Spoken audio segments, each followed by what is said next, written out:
Ghana, we now have freedom. Africa wants a freedom. Africa must be free. Oracles indicated that Kwame Nkrumah was a devil. Mr. President, there is a coup. I've never seen such an explosion of joy.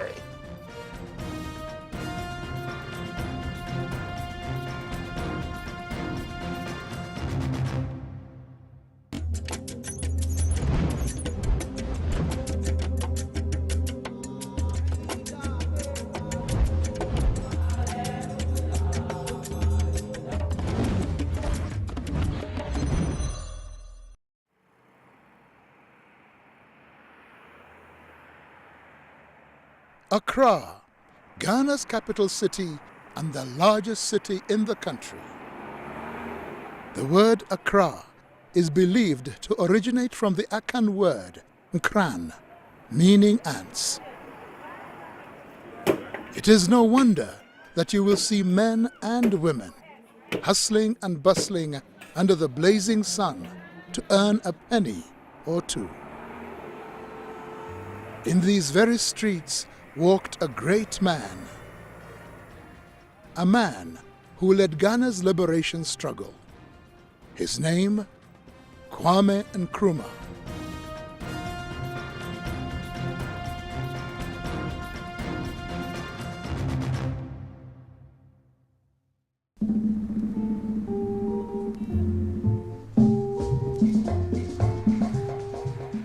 It was during his reign that Ghana made great developmental strides, like the building of the Tema Township,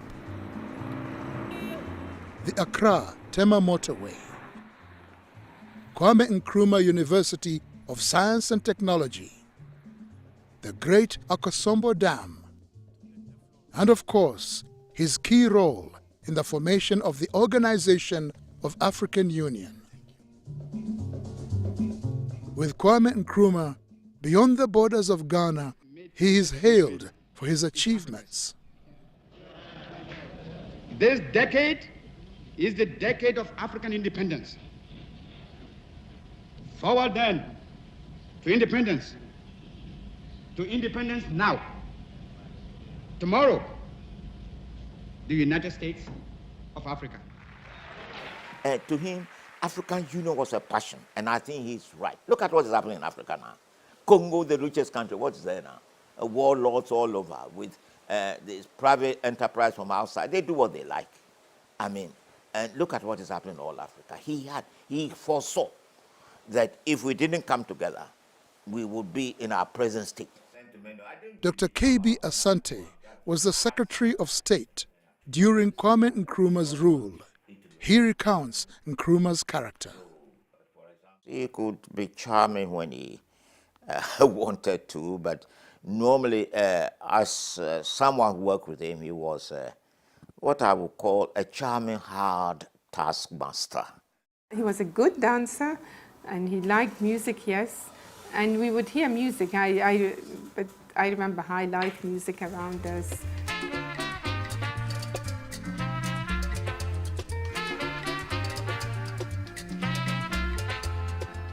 His smile was infectious. Perhaps you didn't hear what I said. That was the charm of Nkrumah, a man who was very committed to Africa. Nkrumah lived and died Africa. In September of 1909, in a village in the Gold Coast, as Ghana was called then before independence, a son was born. Francis Newyear Kofi Ngonioma, to his father a goldsmith, and his mother a retail trader. This name later changed to Kwame Nkrumah. Nkrumah was educated at the prestigious Achimota College in 1930 and thereafter became a teacher. Nkrumah was a very ordinary human being. He was human like all of us. He was born in a very small, tiny village in the western region of Ghana. He had his education, Catholic education, went to a Chimota school, initially wanted to be a Catholic priest, and eventually taught in the Achimota School, which was the most prestigious high school under the colonial rule. At the age of 26, Nkrumah left the Gold Coast to study at Lincoln University in the USA. He read widely from the literature of Karl Marx and Marcus Garvey.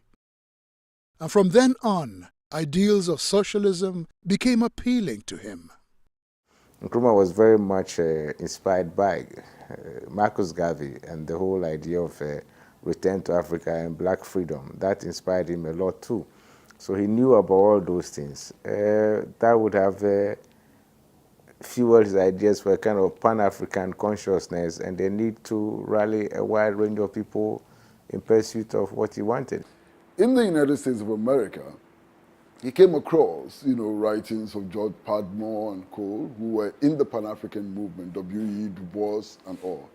And eventually in 1945, he linked up with them in Manchester, United Kingdom, where they organized the 5th Pan-African Congress. And they decided to accelerate the struggle for liberation of Africa. As men of thought and action, they exerted great influence on the young Nkrumah.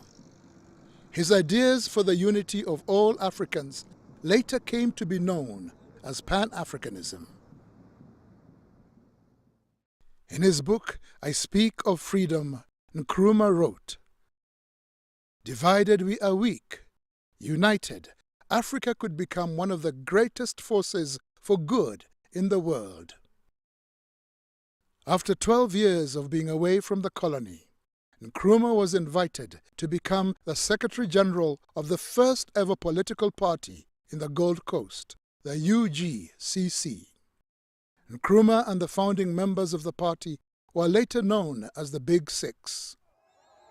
1948 was the year that saw the Gold Coast go through perennial unrest that resulted to boycotts and mass action. Goods that were brought in by Asian, Lebanese, and European traders were too expensive for the locals to afford. There was a boycott of British goods because people felt that the Association of West African Merchants, which included all the British and expatriate firms, had raised prices far beyond the capacity of Ghanaians. The colonial government blamed the leaders of the UGCC for stirring up trouble, and this led to the arrest of Dr. Nkrumah and the UGCC party members. They were imprisoned in James Fort and were charged with instigation, looting, and rioting. The imprisonment did not deter Nkrumah from his continued opposition against British rule. His arrest did not in any way dampen enthusiasm within the party that he had founded, largely because some of the activists remained outside the prison wall. 1951 was the year that saw the Gold Coasters voting for self-rule. By this time, KWAME Nkrumah had split from the UGCC to form his party, CPP. In 1951, the party that he formed out of the United Gold Coast Convention, which was the Convention People's Party, won a landslide victory in the general elections, and he became the leader of government business, or more or less the Prime Minister of the Gold Coast at the time. In the struggle of CPP, there is victory for us. CPP had a big following. The youth particularly believed in KWAME Nkrumah and his ideologies, and actively campaigned for his release. After the party's landslide victory, the pressure on the colonial government to free Nkrumah increased. At Accra, a huge crowd cheers as KWAME Nkrumah leaves James Fort Prison freed by the governor as an act of grace on the eve of the inauguration of the new constitution. The British governor, Sir Charles Arden Clark, eventually recognized him as the Prime Minister. Between 1945 and 1965, a significant number of African countries gained independence from European colonial powers. Ghana became the first African country south of the Sahara to gain independence on 6th March 1957. When the Gold Coast successfully get your independence officially, Ghana is the name. Ghana, we wish to proclaim. We will be. That we are going to see that we create our own African personality and identity. We dedicate ourselves not only in the struggle to emancipate all the territories in Africa. Our independence is meaningless unless it is linked up with total reflection of the African continent. Jerry Rawlings, a former head of state, remembers the mood of the time. We were playing football, and I could hear the siren, and everybody sort of stopped wherever they were, listening to the siren. But of course, I mean, not me. I was chasing after the ball, and I found I was the only one chasing after the ball while everybody was listening to the siren when I ran into a barbed wire. And that's the scar I have here, on that day. Those who have hats on, to take off your hats and let the band play our national anthem. And from now on, that national anthem is the national anthem of the Gogo to be played on all occasions.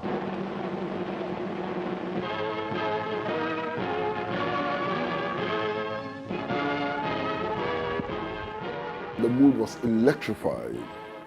Everybody was seeing the dawn of a new beginning.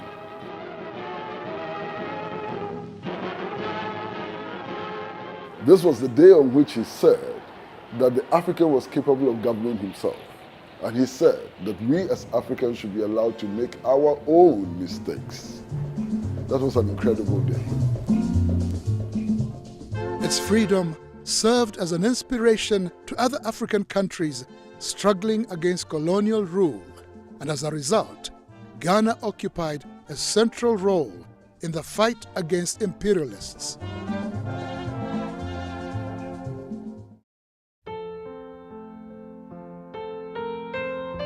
On 31st December 1957, while in office as Prime Minister, KWAME Nkrumah quit the Bachelors Club. Fatia Ritz and KWAME Nkrumah became husband and wife a few hours after she landed in Accra from Egypt.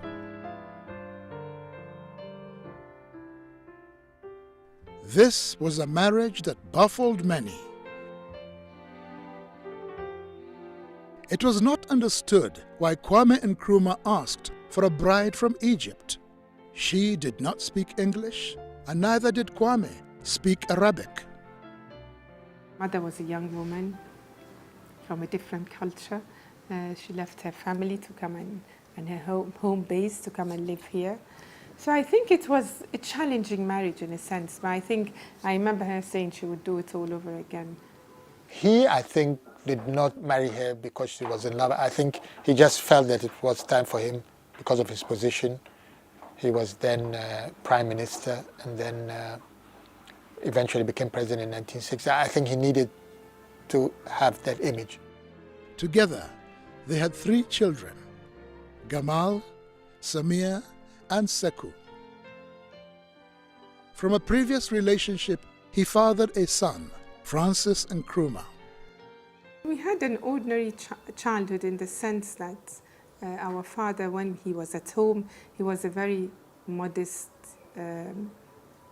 simple man. So I remember playing around him, all of us.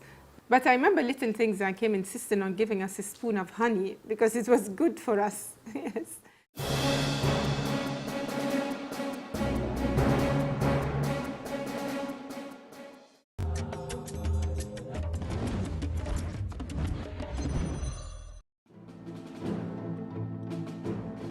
It wasn't long before that KWAME Nkrumah's regime started going through the mill. By declaring Ghana a one-party state, he was perceived as a dictator. So with a one-party system, everything became all Nkrumah, and that was wrong. But you see, that again is a total misunderstanding of African history. Almost all of the African states which broke away from the colonial yoke established one-party states. Do you think one-party state is good for democracy? If it wasn't democracy, then they should have left us with their colonial masters. They did not force us. I waited one day when it was a good mood alone. Then I said, why do you want a one-party state? Then he said, you know, I've established so many industries and institutions, and I don't have enough competent people to man them. Many of the people who can do this are in the opposition. And that was why later I found the only way out was to have a one-party state, so we all belong. His predicament did not end there. He went ahead and implemented the Preventive Detention Act. This gave him power to detain anyone he deemed a threat without a trial.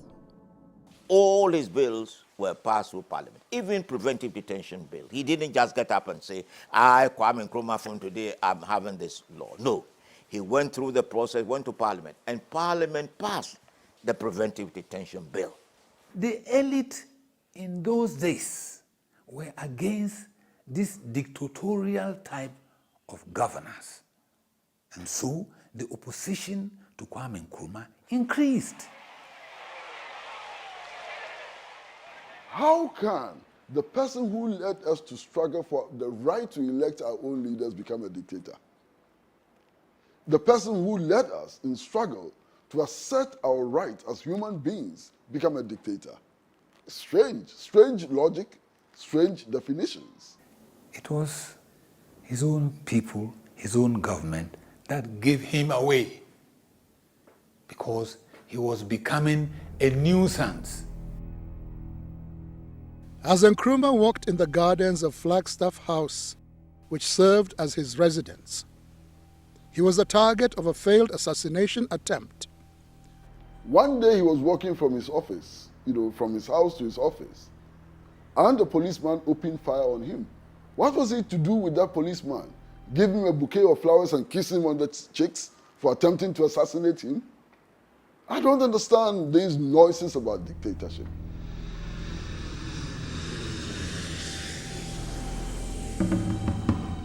In August 1962, KWAME NKRUMAH was returning from Upper Volta, present-day Burkina Faso. A grenade was concealed in a bouquet of flowers and given to a school pupil to present to him. It exploded. It was at that point that the bomb was thrown. It caught him. The girl who was going to present the flower died on the spot. The fragments went into all his body from his nipple down. Alhaji Suleimana Yeremia was detained during KWAME NKRUMAH's regime. He was accused of being behind the bombing.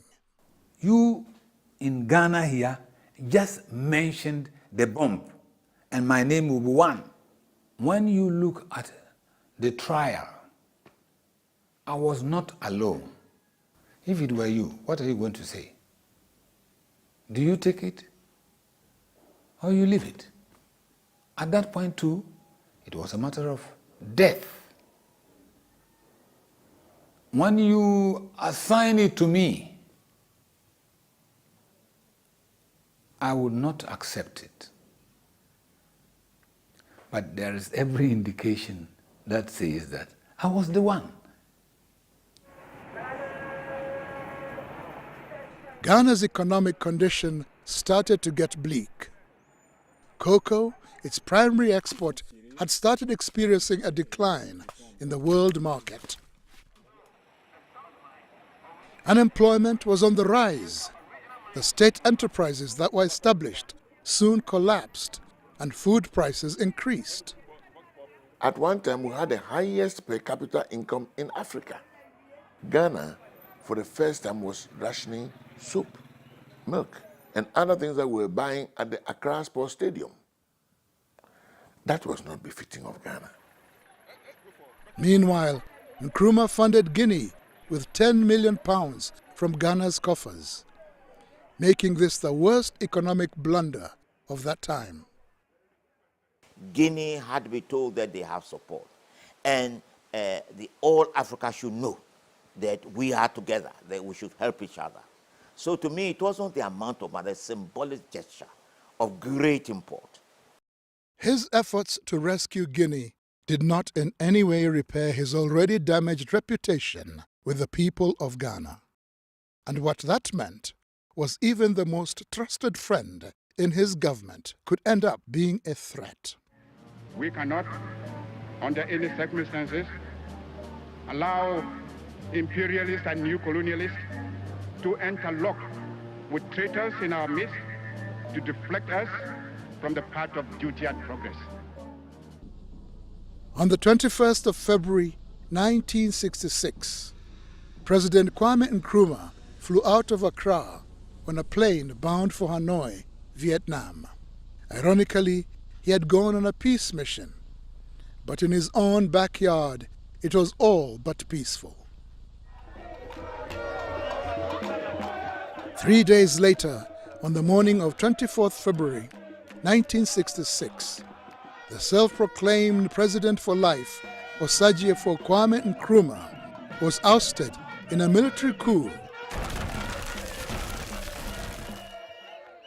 The overthrow of Dr. Kwame Nkrumah. I'd never seen such an explosion of joy.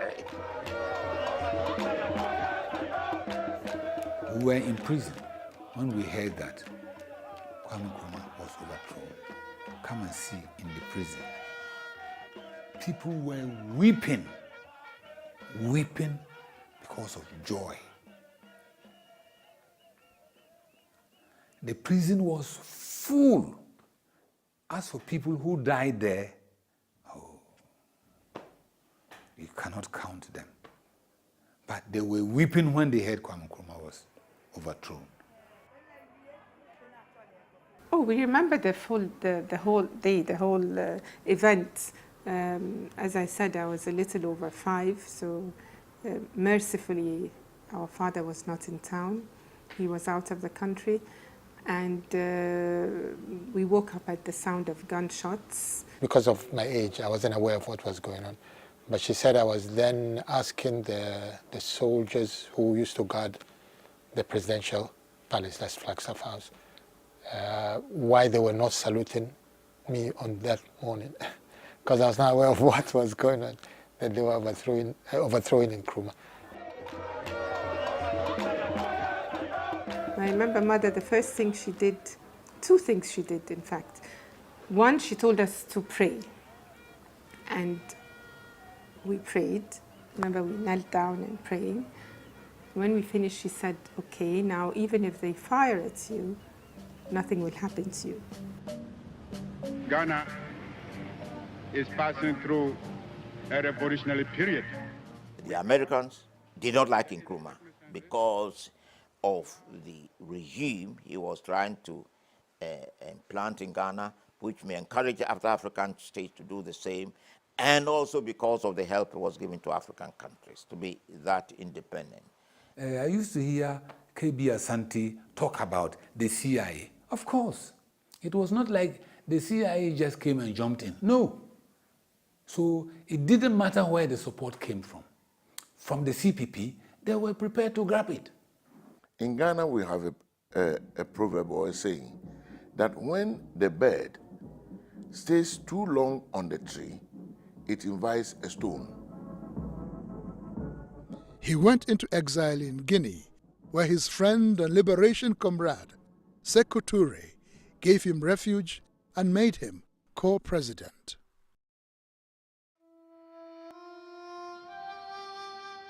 In April of 1972, Kwame Nkrumah drew his last breath in a hospital in Bucharest, Romania. Until he met his death, Kwame Nkrumah had survived 5 assassination attempts, and that is why the phrase Kwame Nkrumah Never Dies was coined.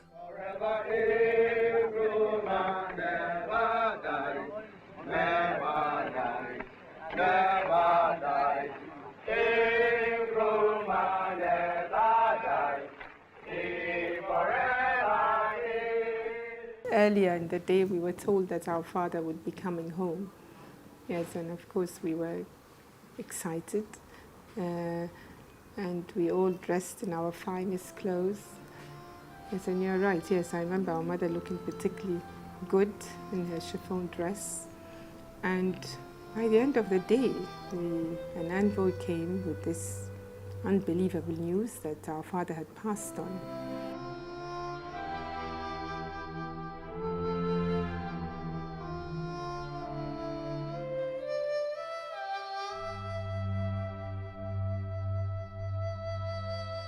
So according to the records, he died of cancer.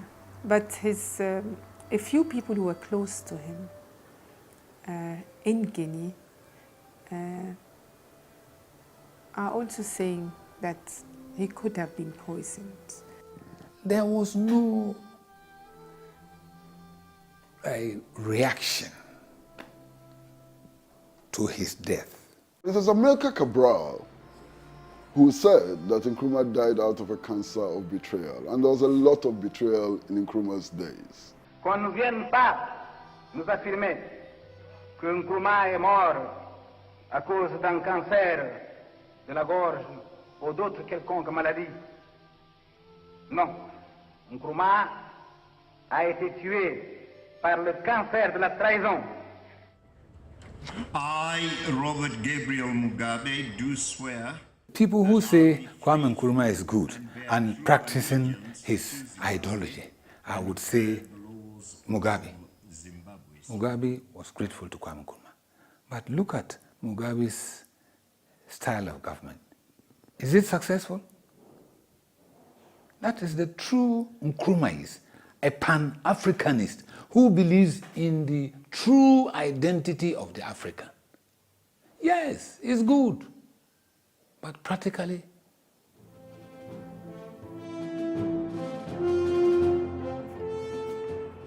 Kwame Nkrumah went down the books of history as the firebrand in Africa's liberation struggle. His vision for a United States of Africa continues to be realized. The reality is that they didn't stay on. Madiba is gone, Nkrumah is gone, Secretary is gone, Samora Machel is gone, Nasser of Egypt is gone. That is our reality. Our task is to create a new core of leaders, visionary leaders, leaders who want to see Africa free, leaders who want to help Africans to develop confidence in themselves, in their culture, in the food they eat, in the way they dress, in the way they walk, and the way they talk. Leaders who want to encourage Africans to take control of their own resources. We need to engineer those new leaders. That is the task. I've told you he was a fine man. Nkrumah was dedicated to politics. He loved the nation. He loved Africa. In marriage, he married Africa. He lived and died politics.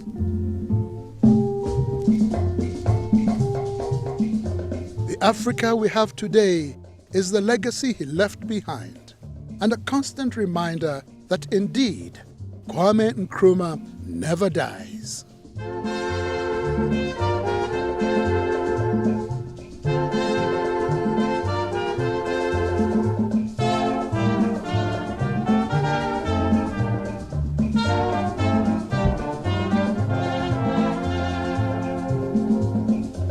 Ghana, we now have freedom. Ghana, land of freedom. Toils of the brave and the sweat of their labors. Toils of the brave which have brought results.